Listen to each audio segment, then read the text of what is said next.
chat about a study that we actually conducted at the University of Canberra last year, which was funded by the ACT government, which looked at basically water quality in the community. So it's really focused on how do we actually understand how people like to use Canberra's waterways, lakes and waterways, what do we think about the quality of the water, and what sort of things are we willing to support to try and improve water quality, because water quality has been a pretty big issue in a lot of Canberra's lakes, particularly Lake Tuggeranong, and we really wanted to find out, well, what are people thinking and how much do they support a lot of investment in improving water quality. So the background was that we were actually funded to do this study as part of what's called the ACT Basin Priority Project. How many of you are familiar with that one? Yeah, so you're all good. Yeah.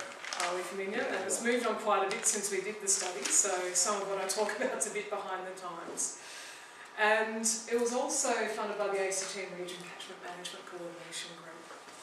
And we really wanted to look at how are people living in the ACT and surrounding regions using and valuing their waterways, how good or bad do they think the water quality is, what are they doing around their homes that might affect water quality. That's a pretty important one because we often think we're doing the right thing around our homes and in our gardens. But I found myself just the other day seeing my son stuffing leaves down the stormwater drain, and that looked pretty bad for someone who's meant to study water quality for a living, that I hadn't taught him what he should and shouldn't be doing there.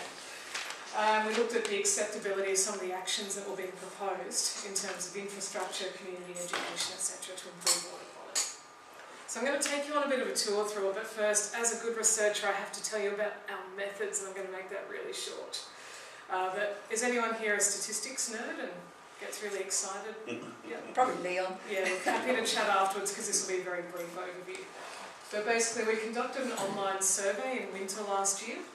We did our survey online because we actually get better coverage of the ACT population using online surveys than we do with either phone or mail these days, believe it or not.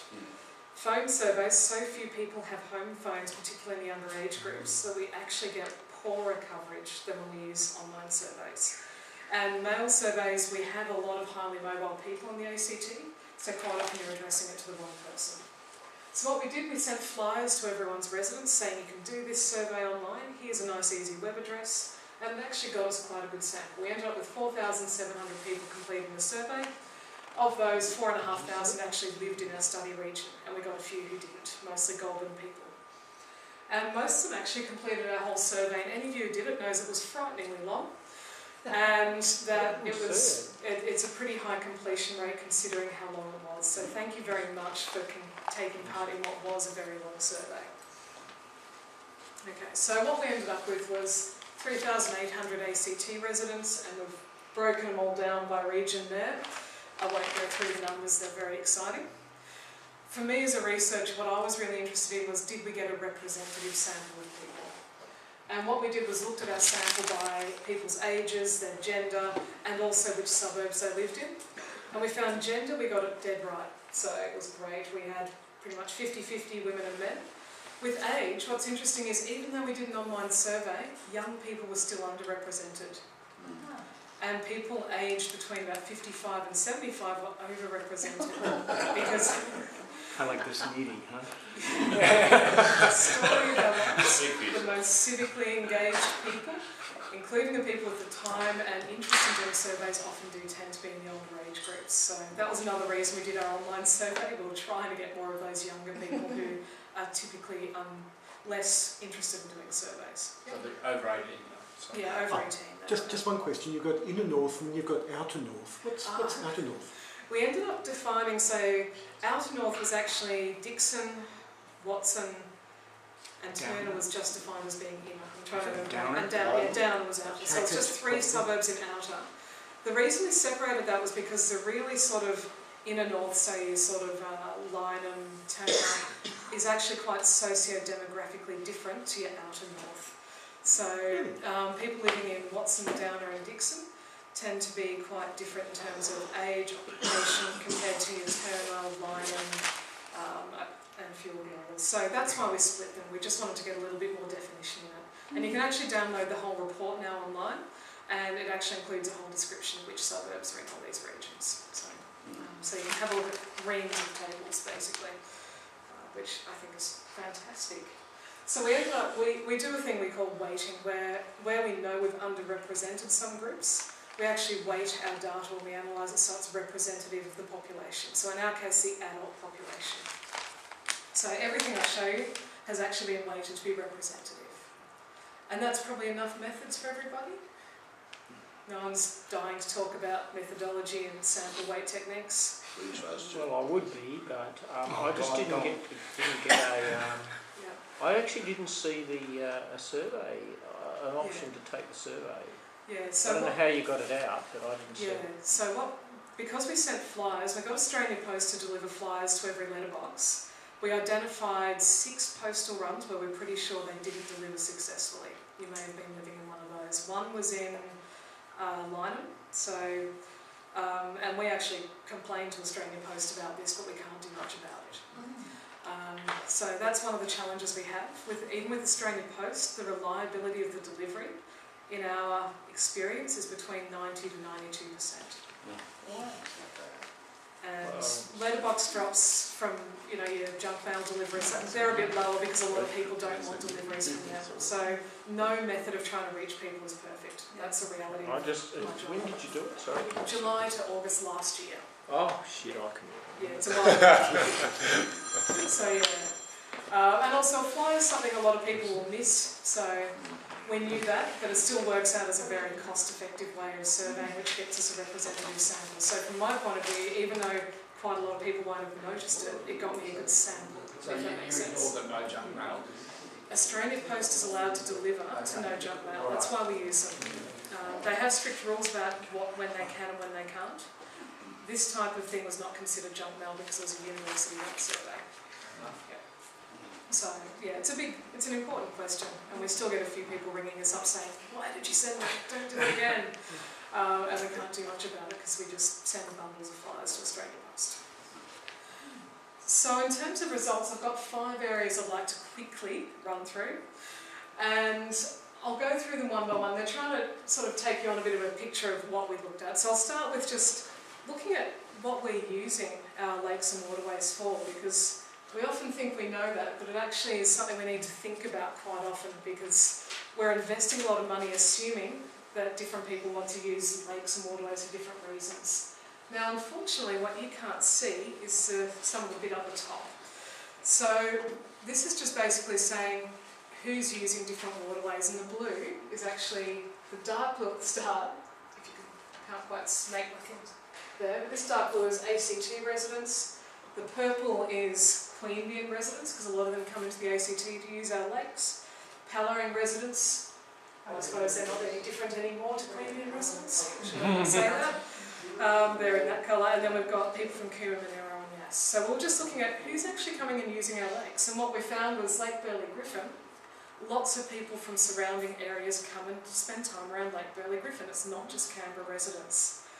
Same with the Cotter River, all the sort of Cas Sands, Cotter Reserve areas. Lots of people actually drive from a bit of a distance to have a picnic there, so it's not just our ACT residents that are using it.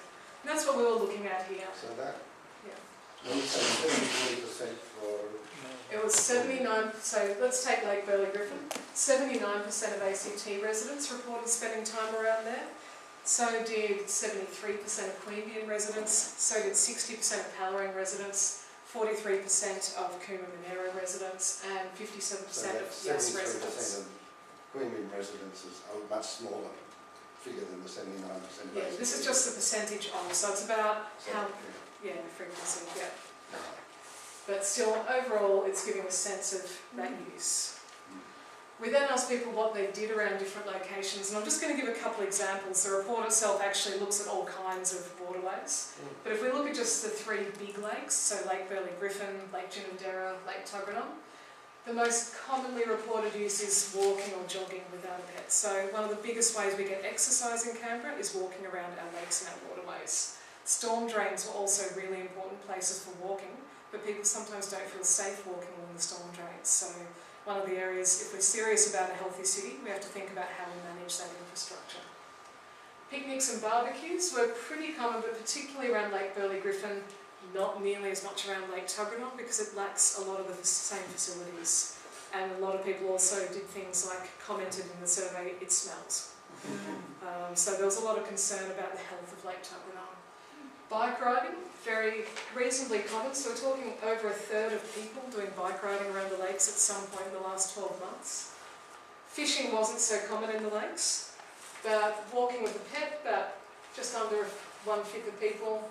Parents using a lot of playgrounds, I happen to be one of them, and boating on Lake Burley Griffin. So getting a picture of what do we need to maintain, and you can see a big difference there with Lake Tuggeranong in particular, that a lot of Southside residents would like to use it for more of the barbecue and picnic style uses, but aren't doing it at the moment. So 3% swim in Lake Tuggeranong. Yep. 3%. How do you get your percentages? I can't see how they add up to 100% anyway. No, so. these aren't meant to add up to 100%. They're I not figured- adding up, because people do more than one thing. Yeah.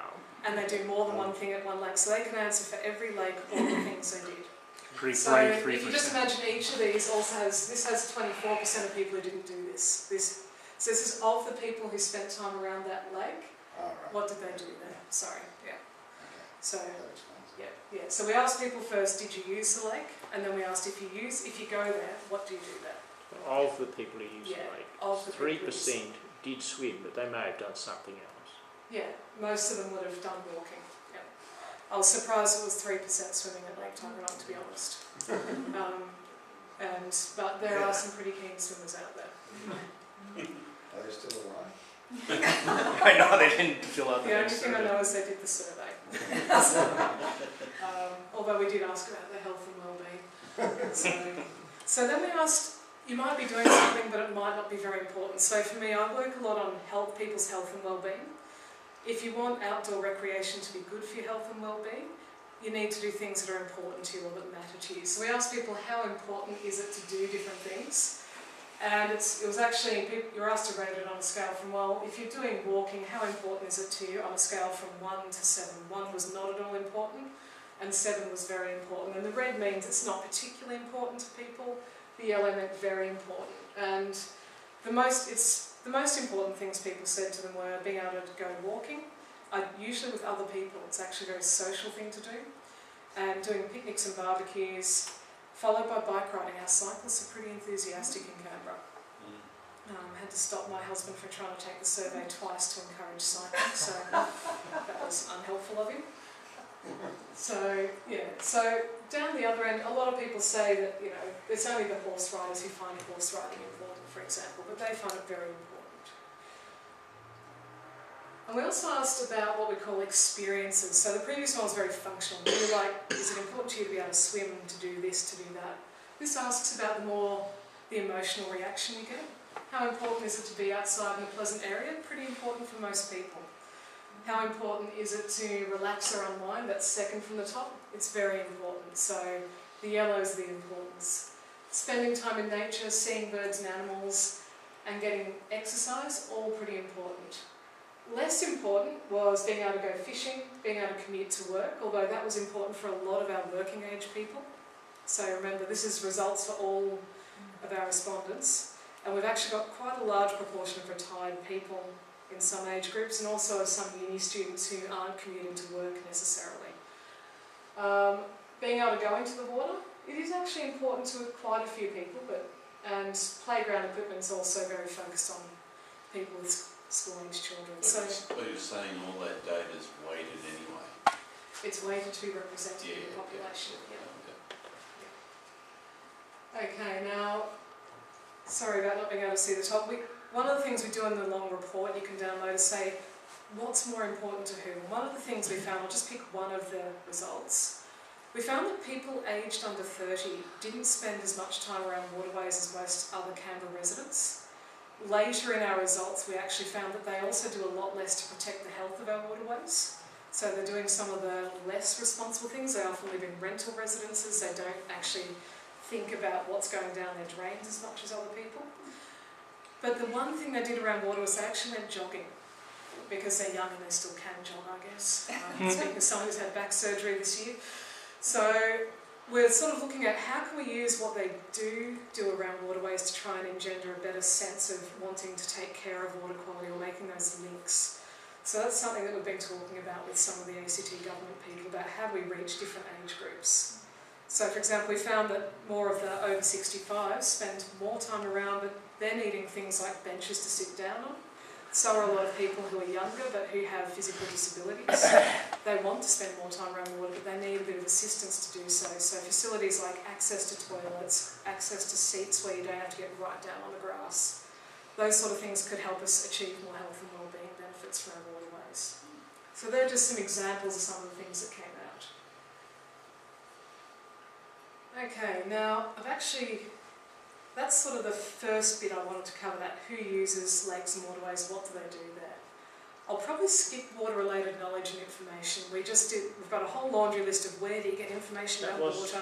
And you mean the previous slide? Sorry? The previous slide. You're going to skip that? That'd No, be quite I'm not. interesting. I'm going to go back to it. Oh. So I'm just trying to, I'm aware of time, and then I'm going to quite easily go over time. So I am going to skip this one here, which is about, sorry, you can't see it, water-related knowledge and information. It's basically just saying where do we like to get water-related information from. And we asked, TAMS is actually one of the most common places we get our information. So if we want to run campaigns or try and change what people are doing, that's actually one of the best places through which we can send information. Whereas a lot of people have said, well, should we send information through land care groups? People love land care, but they don't actually engage with it a lot.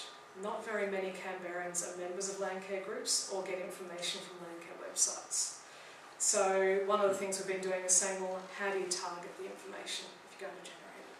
But other than that, I won't say anything about that one, and I will go back to the one we were looking at then, which was perceptions of water quality.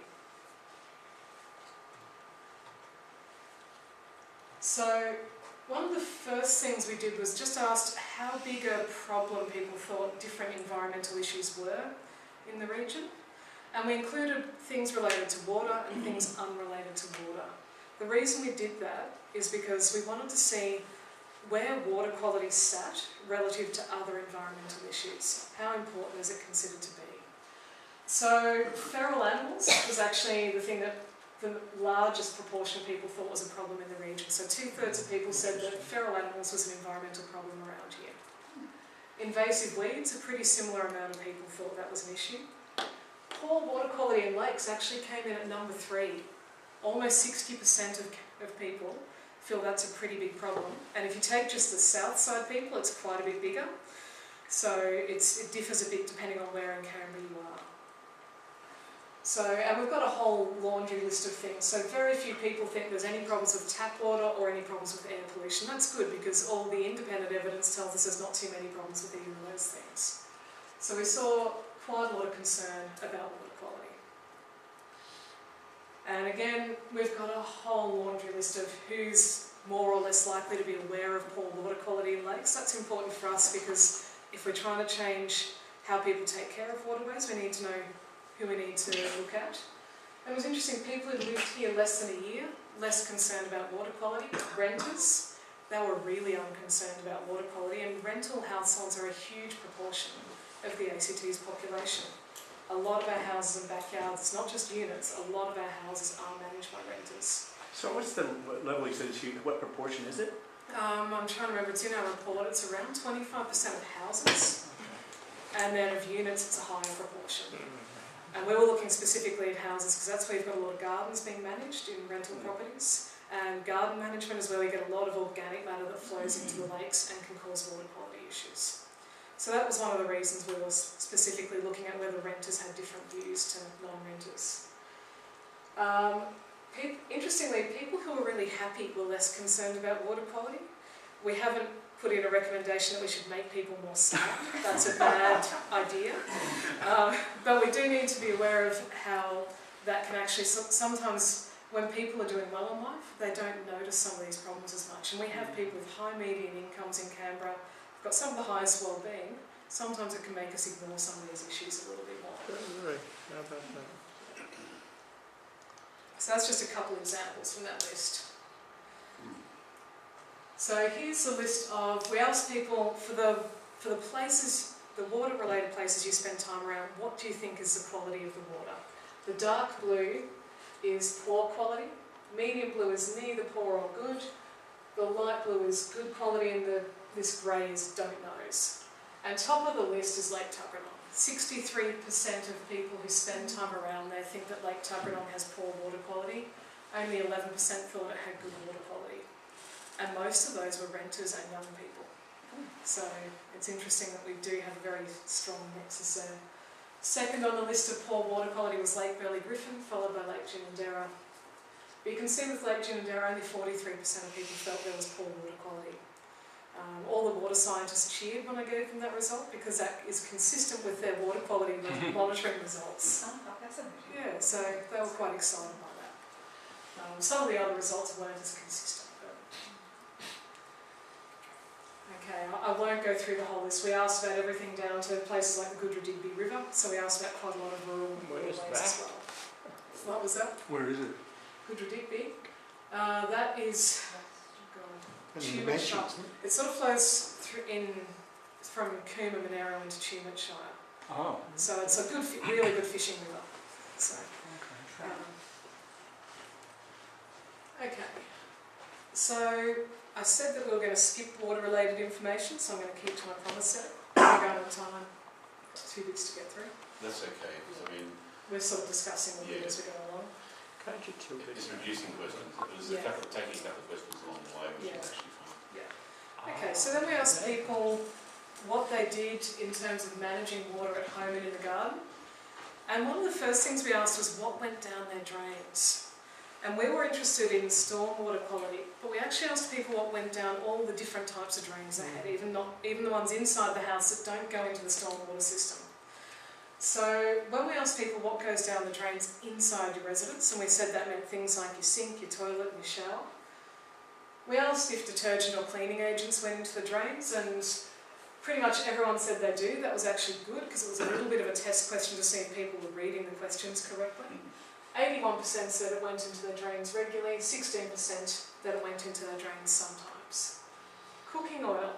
44% of people say that this sometimes goes down the drains inside their house, particularly people in townhouses and units who don't necessarily have easy ways to dispose of it.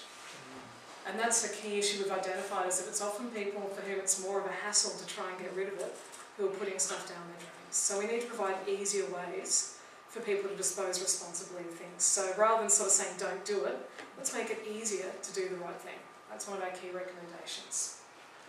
Same with food scraps. Quite a lot of us do put food scraps down the drains, particularly mothers of young children, and I have to put my hand up there and say that some nights that's me. Wipes labelled as flushable. 24% of us say we put them down the drain. And our survey was out at the same time that Icon Water was doing its campaign trying to reduce use of flushable wipes, and despite the fact they were hearing ads every day, we still had 25% saying they're putting flushable wipes down the drain. That label of flushable makes people feel like it's okay to do it. What is a flushable or not flushable? Okay, so a flushable wipe will physically flush down your toilet. You can buy them at the supermarket and they actually say flushable on them, but they don't break down. It's not toilet paper. No, it's like basically like baby wipes. I don't buy that stuff. Yeah, a lot of people do. And it's not just people with children. A lot of people with health problems or who have physical disabilities and find it hard to use normal toilet paper or to clean themselves use a lot. And we actually found that quite a lot in the survey. But a lot are thinking that those wipes degrade when they go into the system, which they don't. They're causing millions of dollars of damage and problems. So, there's two sort of actions we're looking at out of that. One is continuing campaigns to stop major companies like Kimberly-Clark putting the label flushable on them. They get a take any days. Well, yeah, actually they are, because Kimberly-Clark actually has a fairly, and others, I'm picking on them as one example, but I should emphasise it's not just them. But they actually, for example, have Forest Stewardship Council certification, which certifies their products as sustainable. We have ways we can influence there. And the other thing we're doing is trying to look at giving people options for disposing of these wipes in different ways, because a lot of the people using wipes are doing so for a reason. It's not just because it's convenient, it's because they've got an illness or a disability or young children, so we need to work on that. Okay, so cosmetics, medications, paint, we don't tend to put down the drain, but also wipes not labelled as flushable we don't put down. So if we can get that label off, it'll make a big difference. Why is this question just related to drains inside your Because the next one I'm going to show you is about others. So people still put paint down their drains Yes, regularly? they do. That's 12%. incredible. That's incredible. Okay, who can guess who puts paint down their drains more regularly? Painters. Painters. Yeah, professional painters, Yes. you No, mean? We didn't have 12% of our sample being professional Oh, right. painters. Would it be all the people that do home renovations at their own type of, where they're washing out rollers and... Our court Okay, painters put age 30 to 44 with mortgages, living with a partner and children. Yeah, it's in your children and renovation age bracket. So it's not just the renovations, it's also young kids using paints. So that's actually... For projects, water-based. Yeah, and sometimes not. I caught my daughter washing weird things down the drain. My children form a bit of an experiment for this project. So with food scraps, do you allow for incinerators and things like that, or is it just...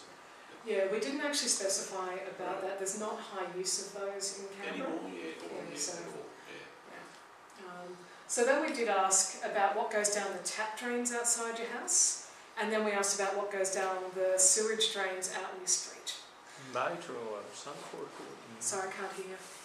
I'm just the bottom one. Sorry, I'm using to myself. Okay. Alright, so the most common thing people said wash down the tap drains in their backyard, and we only asked this of people who had a backyard, not of people living in units. Soil and dirt. And most people don't necessarily view that as a problem, yet what we do know is that lots of nutrients are getting washed down with that, so it is a problem. So one of the key recommendations we've got is let's try and figure out campaigns that make people more aware that it's not just serious chemicals you shouldn't let go down your drain, it's also soil and leaves, because they're the things people think, they're like, yeah, that goes down the drain. But they're the things that are actually causing some of the increases in nutrient levels that then support blue-green algae blooms and real problems in our waterways. So we need to look at that as well and increasing awareness of the issues. Because most people, very few people say chemicals go down the drains or fertilisers or oil or paint. It's still more than we'd like. But this sort of, when you've got half or more of your residents saying, yeah, this goes down my drain, that's a really big problem. I think the streets, the gutters in the streets would be the main contributor of dirt and leaves. And if the government scrub more than once a year, scrub them a couple of times a year, you just stop a lot of that excess going down. Yeah, and the other thing that was mentioned a lot on the survey was wanting to introduce green waste bins as a way of helping deal with it, which obviously we're now seeing some rollout of that. But we do see, it's partly about sweeping the streets, but it's also about what goes out from residences into those streets. So, both sides of those are important. And one of the interesting things was in some of the really leafy autumn leaf type suburbs, which have a lot of older, very environmentally conscious residents, they actually were more likely to report that leaves went into their stormwater drains. And it turns out that I think it was around 30 years ago, they were actually encouraged to put leaves out in the street to be collected. And a lot are still doing it. Some are still doing it. There was to be a burned, tradition to burn the leaves in the gutters. Yeah, so we've actually still got some practices still going on from that day, which are now meaning more gets washed into the drains. The detergent one's interesting because people wash their cars, so it's just obviously it's a runoff issue where they go into the gardens opposed to... Yeah, absolutely. But again, I guess the ones we took away was soil and leaves. We are worried about the others, but if we look at contributors to nutrient loads in the lakes, the nutrients that wash in with soil and leaves are also very important, so reducing that can help a lot. Because that washes in a lot of incidental fertiliser and chemicals and anything that's been applied that's gone into that. Okay, so that's a lot of some of the key results, but we also asked people things like how do they feel about gardening? So that we could figure out if keen gardeners were doing better things or not better things. And what we found out of all of that, most people say they enjoy gardening, not so many spend a lot of time gardening. It was the people who don't like gardening, who don't spend much time in the garden, who were saying a lot of dirt gets washed off their garden into stormwater drains. But it presents a challenge for us because the gardeners are the ones who are most likely to listen to the messages we want to put out. So you've sort of got this bit of a paradox of how do you get people interested? Do you try and get Jamie Jury running around to every rental household doing a renovation? Or that's a little bit impractical, although it would be fun. Is there any comparative data before and after the drought? No, unfortunately there's not. We Because looked for that. because the way people treated water has changed from like Massively. pre-drought to post. Yeah, and we actually ended up, one of the things we had with this project was a group of experts who helped us design questions. They ended up having quite a bit of an argument amongst themselves about whether or not lawns should be watered to improve water quality in Canberra. And this is something I had no idea about. But half were arguing that you actually should be trying to back that water-saving consciousness off a little bit in Canberra now, and water lawns a bit more so more rainfall infiltrates instead of running very rapidly off the backyards and into drains. Is that to keep the grass alive? And Just, stop no, the not soil. it's to get the soil absorbing more moisture, Yeah, so I know that it the is. speed of water runoff When is not as fast. when it hits it and it's hard, when it hits a ground that's not hydrolised, it runs off rapidly. Yeah, and it's when you have the times that you get big nutrient flushes into the lakes, that's when you get very fast runoff of a big volume of water. So if your soil absorbs After more of dry that water period. and it doesn't run straight into the drains, you Yeah. reduce the nutrients. So they ended up, we didn't get a resolution to that argument, I should point out.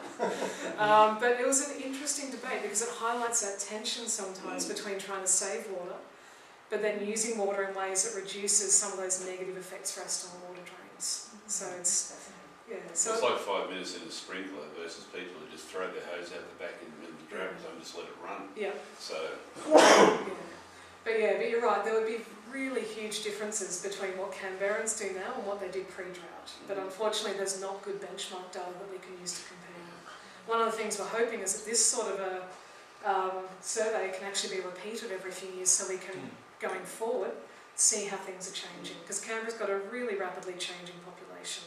So we do need to keep an eye on, well, how's that shifting?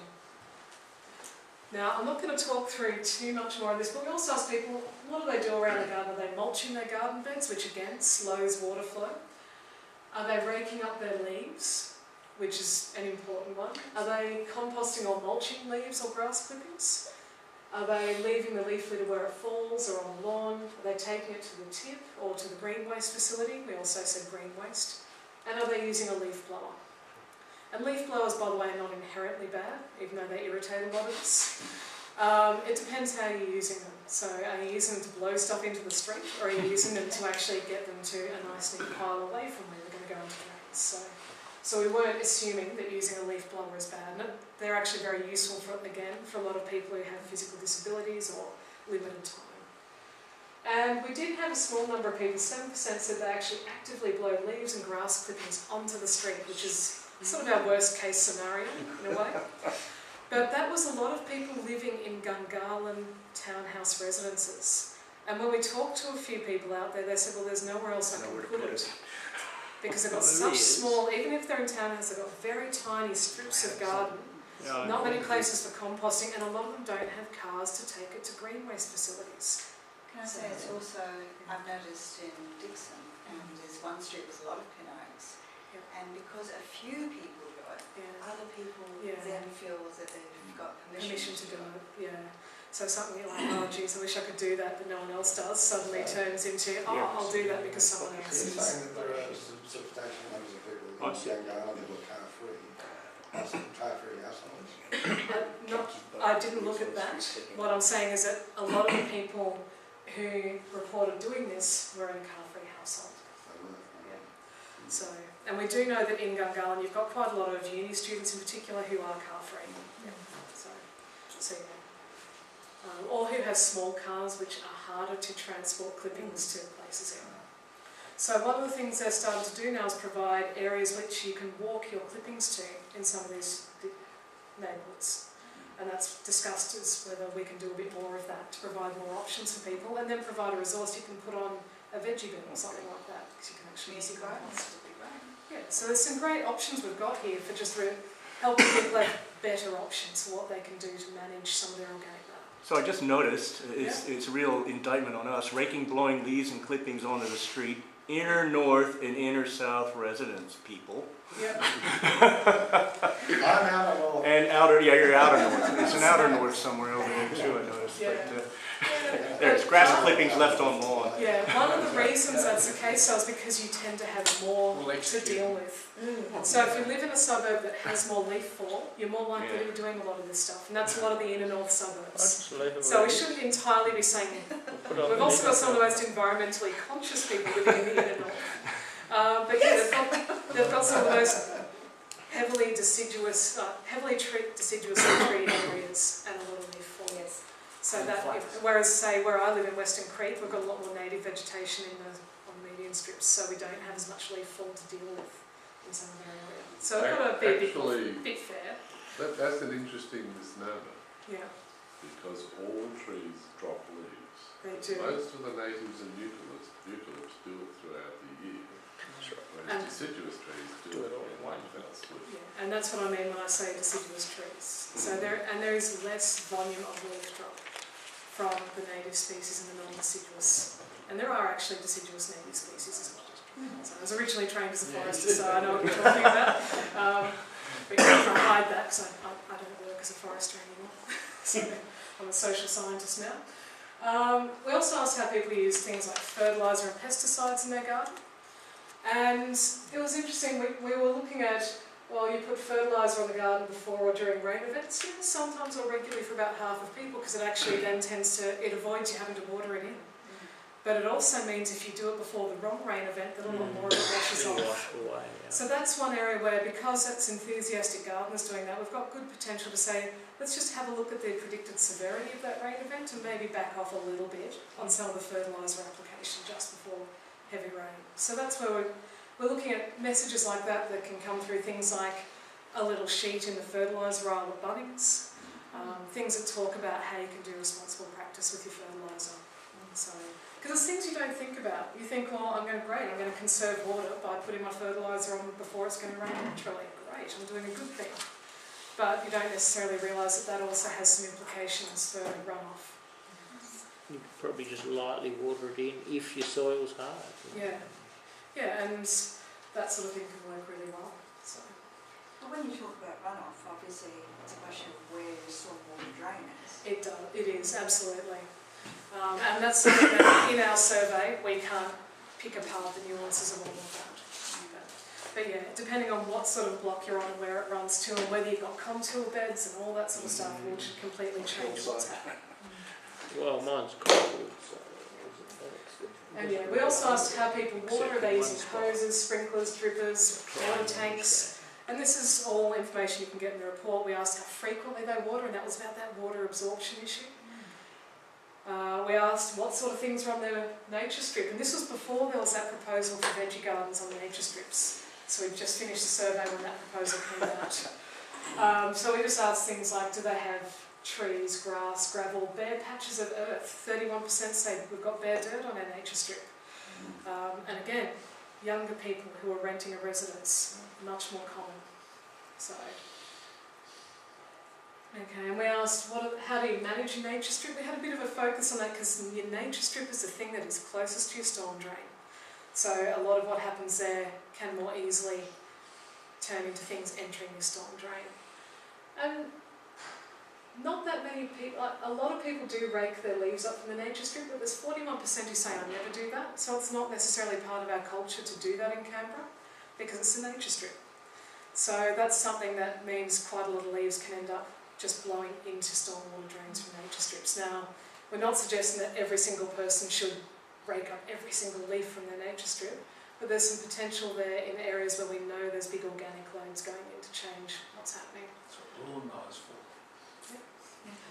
Yeah, but it's also things like leaving lawn clippings. If you get the wrong rain event, that can also cause a lot of organic matter into the woods, into the drain. So those sort of things matter, but not many people are using fertiliser or pesticides on their nature strip. But I use herbicides on ours for bin dye. Yeah. So you haven't got herbicides there.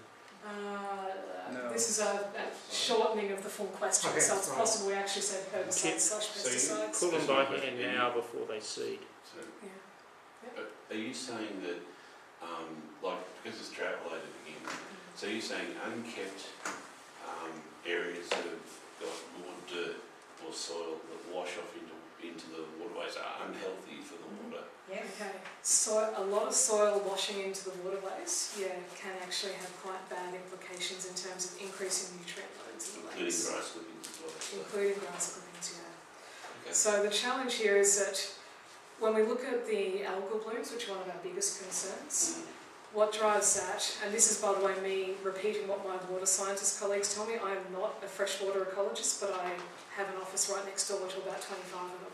So they've all been coming around telling me all of this.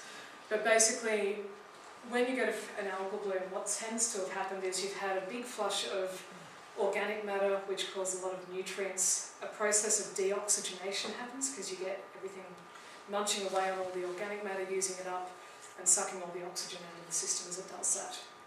That then creates the conditions that let algae grow, and that in turn creates this bit of a cycle where you get a bloom. So leaves are actually quite bad as well. I was a bit surprised to hear that. Leaves are one of the biggest concerns. Okay. Soil probably after that. So in all the areas across Canberra where we had the drought and the government turned off maintaining whatever, does that? Well, the thing is, at that stage, there was no water that was going to wash it in. Right. So, but if so it's remained that way. Yeah, if it's remained that way and then you get the sort of rain we've just had. That's unhealthy. Yeah, because it can causes erosion, soil washes in. Also bad from the point of view of losing soil. So, we don't like doing that either.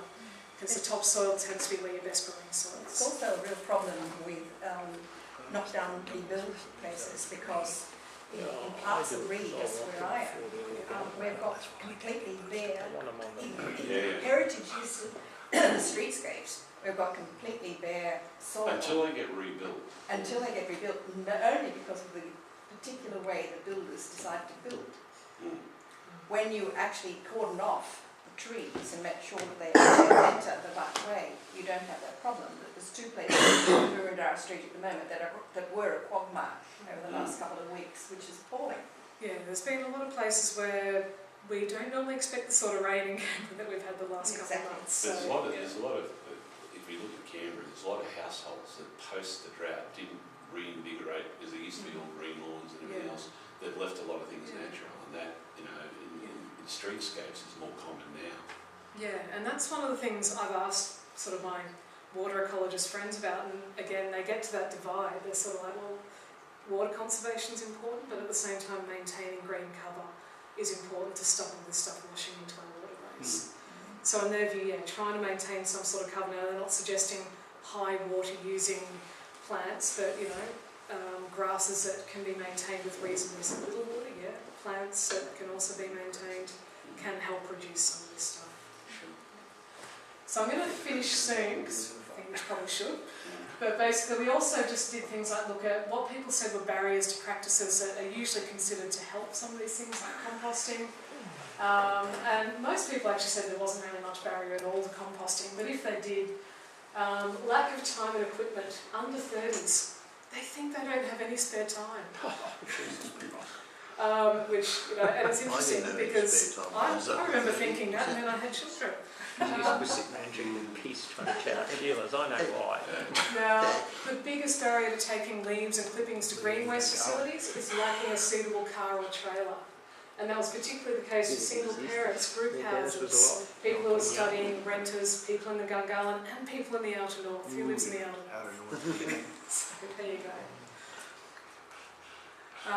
We also asked about installing rainwater tanks. One of the challenges here is so many Canberrans have rainwater tanks that lots of people said there's no barrier, I've already got one. But for people who don't have one yet, it's basically that you're renting, you're living in a townhouse where you don't have much space, you're not very interested, or it's too costly for you because even though we've got very high incomes for a lot of people in Canberra, we certainly don't for all. So there's some people who can't afford some of these types of things very easily. Rainwater tanks are actually hugely expensive. Yeah, especially if you've got a limited space and you need one of those funny shaped ones. So, It's having the right capacity and having the turnover. It's just like a business. Your train may work like a business. If you have a huge rainwater tank, it costs you a lot of money and don't turn over. I got a modest one, I turn over probably 5 times a year. Alright, very last thing we did was we asked people how they felt about a range of actions that had been proposed at the time as part of the Basin Priority Project. Now decisions have since been made, and we didn't ask about everything, but we just asked if this was done to try and improve water quality, would you support or oppose it? So the yellows are supporting, the red is opposing, and basically most people supported most actions. So that's a pretty simple one. As long as someone else did it. Yeah, well, the very top one that you can't read is provision of more drop-off points for hard rubbish, oils or paints. Pretty much everyone supported that. Makes things easy even if you're not worried about water quality. Improvement of stormwater drains, most people supported that. Planting more vegetation, establishing more of those urban wetland areas. People really liked the urban wetland areas. We did ask about those as well. More frequent street sweeping had a little bit more variance in view. Not everyone supports that. Some are worried about the cost. The issue is if they could put the leaves on people's gardens who wanted them. Actually, where do the leaves go when you street sweeping? What happens? Well, they're normally taken to green waste facilities. So, Okay. the green waste facilities that are attached to the tips and recycling areas. Okay. Every Don't put them down the drain. Every truckie that I've asked has said they often get asked, can they have them like in the old days? Yeah. And they say they can't because of some bullshit reason. They think it's absolute bullshit. Yeah. And they would like to be able to have residents to be able to put up their hands, and residents going on their regular, my interaction, and they say it always is the case. Because I've said, could I have a truckload of green waste to stick on, or leaf, basically, mainly eucalypt leaves if I could get it that way, and dump it on my front nature strip to smother the last of the ryegrass. Interesting to hear, because we certainly saw people supporting having easier access to I'll talk to you afterwards. Mike and I are doing something very different. Yeah. Cool. Aren't we, Mike? Yep. Excellent. And that was pretty much the last of the results. So you've done well sticking with me through it because I've taken quite a lot of time. So are there any final questions anyone has from the presentation as a whole? I'm just wondering, some people, as far as like deciduous trees and that sort of thing, I think they actually think it's still no big deal. They say, oh, you're just a native plant xenophobe. Or it'll burn my house down if I have eucalypts. So I guess that's the question is, what would you say should be planted around Canberra? Like what kind of trees? Like do you want, as far as water quality, should they be natives or is there a big problem with There's actually, there's room for a mix. It's how we manage the leaf fall. If you choose to go with deciduous trees, it's how you manage the leaf fall. So you've got more management to do is what you're saying. Yeah, for me personally, I'm a native species person, but my garden's also got cacti in it, so there you go. But look, deciduous trees, it does create a bigger problem, and one of the main challenges is it's the fact that it all happens at once, so you get a big flush of stuff going into the system. Fine if you manage it right, but it's whether we can get that right management in. And look, a lot of people value our big autumn leaf bloom really highly in Canberra. We had a lot of people who said one of the things they really like about is spending time around waterways in autumn. So as much as me personally, I prefer the native vegetation, other people feel very differently about it. And I think that's just a reality. As much as I'd like to be one of those native plant, you must do this. I'll try not to take long, but my question is about the wood sensitive urban design guidelines that form part of the territory plan. So that document's actually quite a significant document. But of course it's really more of an educational rather than here's a set of rules and this is what we're going to do. And working with that as a planner, I find it is almost entirely ignored. So, and it's also very difficult, those little bits that are the acceptable solutions haven't actually been clearly explained. So I was going to ask you about, is there any push to go back and actually rework that? I don't know, but I'd be really supportive of it if there was, because I'm working, some of you may have seen talks by Fiona Dyer. She's a water ecologist at Uni of Canberra, and she's very keen to do exactly that sort of stuff. And she and I are working on, I'll spend just a couple seconds on it because it is a really important one. The water sensitive urban design has often been developed by people who are thinking about sort of changing our infrastructure, changing our storm drains, changing those sort of things, but it's not necessarily designed with the idea of what you do at the individual house level or few houses level in mind. And that means it does lead to not very clear guidelines when you get below that sort of very large infrastructure scale. And that's something that internationally more people are starting to say, well, if we're about water sensitive urban design, what can people do to help? What should they be doing? And that is not clear either in Australia or internationally. There's some interesting guidelines produced in Victoria that are a bit more specific, and I think we can learn a bit from them. They have a bit more clear guidelines on action. But of course you take it into a room full of water ecologists and then they argue about all the actions. So that's one of the challenges, but I'd love to talk more with you about it, so I am going to have to actually leave after the talk, but I'll leave a few of my cards. If any of you want to have a chat to me subsequently, I'm really happy to have a chat because I'd like to chase up a few of you about some of the comments you've made. Would be really good. Jackie, I have just one quick thing. I think I understand that this is going to form the basis of an education program, and I already hear you saying Bunnings and a few other things like that, so I presume that it's quite a broad spectrum of the way you're going, not just school children, but other ways. I'm not actually involved in the ACT governance design, but that was certainly what was being discussed at the time, and I haven't heard for the last couple of months what's happening with that, so I need to touch base. Yep.